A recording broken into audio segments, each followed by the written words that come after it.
Iran Israel সংঘাতে যুক্তরাষ্ট্রের সম্পৃক্ততার বিরুদ্ধে ওয়াশিংটন ডিসিতে হোয়াইট হাউসের সামনে বিক্ষোভ চলছে। ট্রাম্প প্রশাসনের যুদ্ধমুখী অবস্থানের বিরোধিতা করে বিক্ষোভকারীরা দাবি জানিয়েছেন এই সংঘাতে মার্কিন যুক্তরাষ্ট্র যেন আর কোনোভাবেই জড়িত না হয় এবং ইসরায়েলকে দেওয়া সামরিক সহায়তায় পুনর্বিবেচনা করা হয়। ইসরায়েল এবং ইরান সংঘাতে যুক্তরাষ্ট্রের সম্পৃক্ততার বিরোধিতা করে হোয়াইট হাউসের সামনে বিক্ষোভ চলছে। ট্রাম্প প্রশাসন এই সংঘাতে আরো গভীরভাবে জড়িয়ে পড়ছে, যার বিরোধিতা করেছেন বিক্ষোভকারীরা। তারা আহ্বান জানিয়েছেন যে মার্কিন প্রশাসন যেন এই সংঘাতে আরো গভীরভাবে সম্পৃক্ত না হয়। এর আগে মার্কিন প্রেসিডেন্ট ডোনাল্ড ট্রাম্প বলেছেন ইরানের আলোচকরা হোয়াইট হাউসে আসার ইঙ্গিত দিয়েছেন, যদিও তার মতে এটা কঠিন।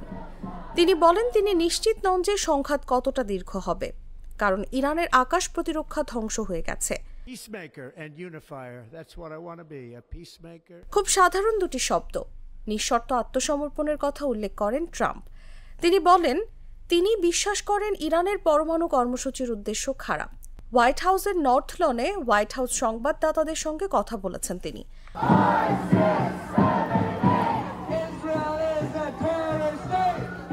এদিকে হোয়াইট হাউসের সামনে অবস্থান নেওয়া বিক্ষোভকারীরা বলছেন তারা ইরানে ইসরায়েলি বোমা হামলার বিরুদ্ধে ইসরায়েলকে কোটি কোটি ডলারের সামরিক সহায়তা প্রদানের মাধ্যমে মার্কিন যুক্তরাষ্ট্রের জড়িত থাকার বিরুদ্ধে বিক্ষোভ করছে এবং তারা ট্রাম্পকে এই যুদ্ধের গতিশীল অংশে সরাসরি জড়িত না হওয়ার অনুরোধ করছে।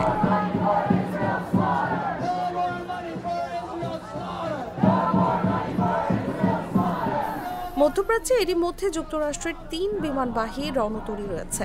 বিক্ষোভকারীরা নিশ্চিত করতে চান যে এগুলো আক্রমণাত্মক উদ্দেশ্যে নয়, বরং প্রতিরক্ষামূলক উদ্দেশ্যে সেখানে অবস্থান করবে।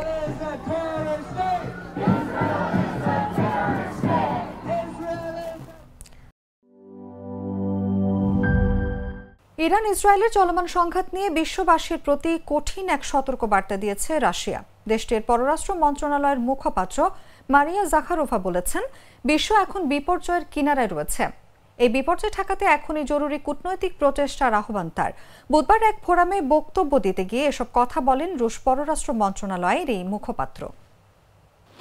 এক সপ্তাহ পূরণ হলেও উত্তেজনা কমার কোনো রকম লক্ষণ নেই ইরান ইসরায়েল সংঘাতে, বরং ইরানের বিপক্ষে ইসরায়েলের সঙ্গী হয়ে যুদ্ধের ময়দানে যে কোনো মুহূর্তে সরাসরি যুক্ত হতে পারে যুক্তরাষ্ট্র। সব মিলিয়ে ক্রমশই ভয়ঙ্কর রূপ ধারণ করছে মধ্যপ্রাচ্য পরিস্থিতি। এরই মধ্যে এই সংঘাত নিয়ে বিশ্ববাসীর প্রতি কঠিন এক সতর্কবার্তা দিল রাশিয়া।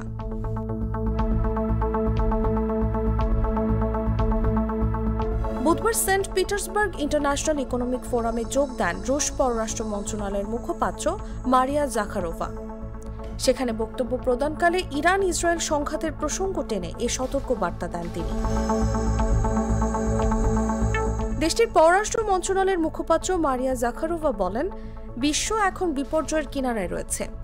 এই বিপর্যয় ঠেকাতে এখনই জরুরি কূটনৈতিক প্রচেষ্টার আহ্বান তার। পরিস্থিতি বিপজ্জনকভাবে নিয়ন্ত্রণের বাইরে চলে যাচ্ছে মন্তব্য করে তিনি বলেন এটা একটি ভয়ানক রাক্ষসী খেলা, অনেকের মতেই অপ্রত্যাশিত পরিণতির দিকে নিয়ে যেতে পারে যা। এটাই ভয়াবহ বাস্তবতা, এটা সম্পূর্ণরূপে অনুমানযোগ্য। বিপর্যয় থেকে মাত্র কয়েক মিলিমিটার দূরে রয়েছে বিশ্ব। এরপরে রুশ কর্মকর্তা জোর দিয়ে বলেন কূটনীতি এখনও সম্ভব। কূটনীতির মাধ্যমে শান্তিপূর্ণ সমাধানের সম্ভাবনা সর্বদাই থাকে। এর আগে ইরানে আগ্রাসন চালাতে ইসরায়েলকে সরাসরি সামরিক সহায়তা দেয়া নিয়ে যুক্তরাষ্ট্রকে সতর্ক করেছেন রাশিয়ার উপপররাষ্ট্রমন্ত্রী সের্গেই রিয়াবকভ।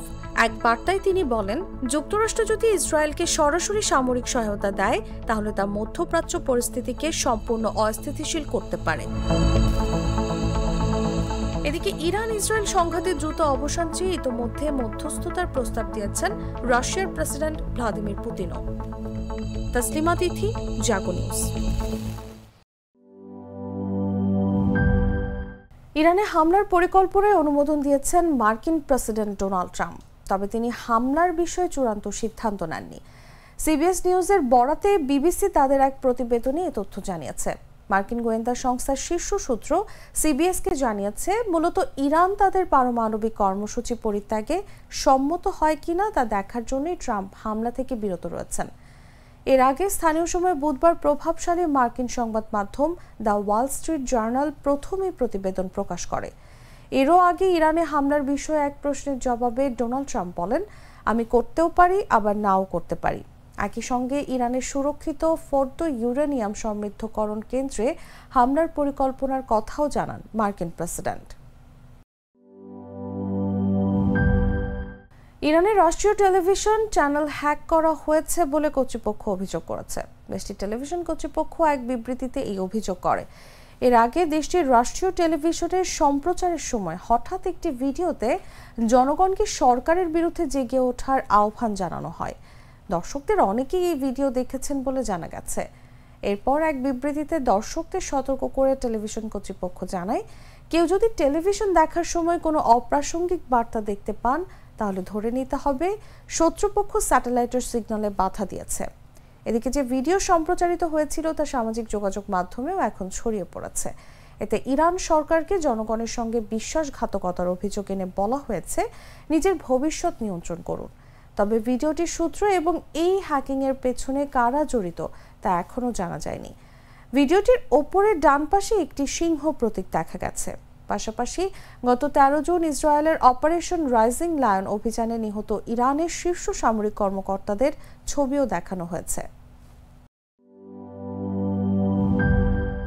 ইসরায়েলি সেনাবাহিনীর কমান্ড ও গোয়েন্দা সদর দপ্তর এবং সামরিক গোয়েন্দা শিবির লক্ষ্য করে ক্ষেপণাস্ত্র হামলা চালিয়েছে ইরান। বৃহস্পতিবার ইরানের রাষ্ট্রায়ত্ত বার্তা সংস্থা IRNA এ তথ্য জানায়। ইসরায়েলের এই ঘাঁটিগুলো বেইর শেভায় অবস্থিত গাভ ইয়াম টেকনোলজি পার্কের ভেতরে বলে উল্লেখ করা হয়েছে প্রতিবেদনে। IRNA জানায়, পার্শ্ববর্তী সোরোকা হাসপাতাল ক্ষেপণাস্ত্রের সরাসরি লক্ষ্য ছিল না, তবে বিস্ফোরণের ধাক্কায় সেখানে সামান্য ক্ষতি হয়েছে। এদিকে ইসরায়েলের কেন্দ্রীয় অংশ গুশতান এলাকার 4টি স্থানে বড় ধরনের ক্ষয়ক্ষতির খবর পাওয়া গেছে। তেল আবিবের হোলন শহরে একটি ভবন ধসে পড়েছে বলে জানিয়েছে স্থানীয় সংবাদ মাধ্যম।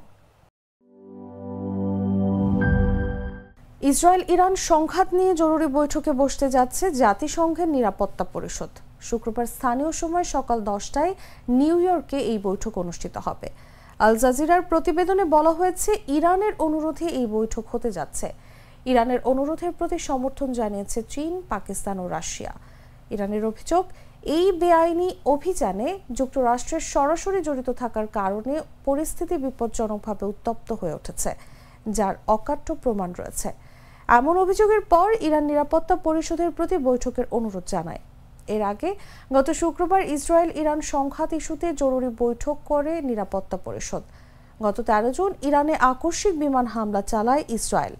ইরানের বেশ কিছু পারমাণবিক ও ব্যালিস্টিক ক্ষেপণাস্ত্র স্থাপনা লক্ষ্য করে আঘাত হানে দেশটি। এর প্রতিক্রিয়ায় ইরান ও ইসরায়েলকে লক্ষ্য করে শত শত ড্রোন ও দূরপাল্লার ক্ষেপণাস্ত্র ছুড়ে প্রতিশোধ নেয়। ইরান ইসরায়েল সংঘাত আরও বিস্তৃত হওয়ার আশঙ্কার মধ্যে যুক্তরাষ্ট্র ধীরে ধীরে তার সামরিক সম্পদ মধ্যপ্রাচ্যে স্থানান্তর করছে। মার্কিন কর্মকর্তারা জানিয়েছেন, বর্তমানে মধ্যপ্রাচ্যে প্রায় 40,000 মার্কিন সেনা অবস্থান করছে। গত কয়েকদিনে যুক্তরাষ্ট্রের ঘাঁটি থেকে ইউরোপে পাঠানো হয়েছে অন্তত 30টি সামরিক ট্যাঙ্কার বিমান, যেগুলো যুদ্ধ বিমান ও বোমারু বিমানে আকাশপথে জ্বালানি সরবরাহে ব্যবহৃত হয়। এছাড়া দক্ষিণ চীন সাগর থেকে USS নিমিটজ বিমানবাহী রণতরী মধ্যপ্রাচ্যের দিকে এগোচ্ছে। এর সঙ্গে আছে কয়েকটি গাইডেড মিসাইল ডেস্ট্রয়ার। আরও কিছু মার্কিন যুদ্ধজাহাজ এরই মধ্যে ওমান উপসাগর ও পারস্য উপসাগরে অবস্থান করছে এবং ইরানের ছোড়া ক্ষেপণাস্ত্র ঠেকাতে ইসরায়েলকে সহায়তাও করছে। বার্তা সংস্থা রয়টার্স জানিয়েছে, যুক্তরাষ্ট্র মধ্যপ্রাচ্যের ঘাঁটিগুলোতে F-16, F-22 এবং F-35 যুদ্ধবিমান মোতায়েন করেছে। এই সামরিক তৎপরতা এমন সময় দেখা যাচ্ছে যখন ইরান ও ইসরায়েলের মধ্যে টানা 7 দিন ধরে চলা হামলা পাল্টা হামলায় হতাহতের সংখ্যা বাড়ছে। যুক্তরাষ্ট্র সরাসরি এই সংঘাতে জড়ানোর আশঙ্কা তৈরি হয়েছে। ইরান ও ইসরায়েলের মধ্যে চলমান তীব্র সংঘাতের মধ্যে সম্ভাব্য যুদ্ধ পরিস্থিতির জন্য প্রস্তুতি নিচ্ছে তুরস্ক। একই সঙ্গে সীমান্তে নিরাপত্তা বাড়িয়েছে দেশটি। তুরস্কের প্রতিরক্ষা মন্ত্রণালয়ের একটি সূত্রের বরাত দিয়ে বৃহস্পতিবার ইরান ইসরায়েল সংঘাত নিয়ে আল জাজিরা লাইভ আপডেটের তথ্য জানানো হয়। এতে বলা হয়, ইসরায়েল ইরান সংঘর্ষ অব্যাহত থাকায় তুরস্ক ইরান সীমান্তে নিরাপত্তা বৃদ্ধি করেছে আঙ্কারা। তবে এখন পর্যন্ত ইরান থেকে কোনো অনিয়মিত অভিবাসন প্রবাহ দেখেনি তুরস্ক। নাম প্রকাশ না করার শর্তে রয়টার্সকে একটি সূত্র জানায়, তুরস্ক দেশীয়ভাবে উৎপাদিত রাডার এবং অস্ত্র ব্যবহার করে একটি স্তরযুক্ত এবং সমন্বিত বিমান ও ক্ষেপণাস্ত্র প্রতিরক্ষা ব্যবস্থা তৈরির কাজ চালিয়ে যাচ্ছে। সম্ভাব্য যুদ্ধ প্রস্তুতি হিসেবে এই ব্যবস্থা নিচ্ছে তুরস্ক। ইরানের বিরুদ্ধে ইসরায়েলের চলমান হামলায় এখন পর্যন্ত অন্তত 639 জন নিহত ও 1320 জনের বেশি আহত হয়েছেন বলে জানিয়েছে যুক্তরাষ্ট্রভিত্তিক মানবাধিকার সংগঠন হিউম্যান রাইটস অ্যাক্টিভিস্ট। সংগঠনটি জানায়, নিহতদের মধ্যে 263 জন বেসামরিক নাগরিক এবং 154 জন নিরাপত্তা বাহিনীর সদস্য রয়েছেন। বাকিদের পরিচয় নিশ্চিত করার কাজ চলছে।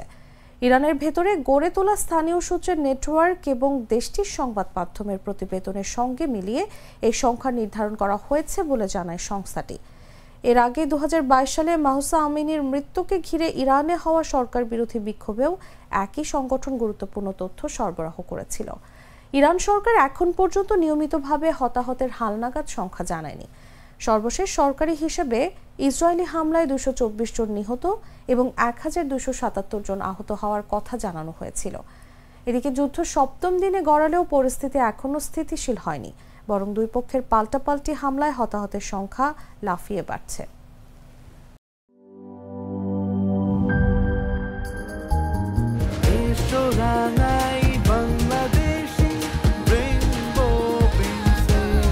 রেইনবো পেইন্টস, ছড়াও জীবনের রং।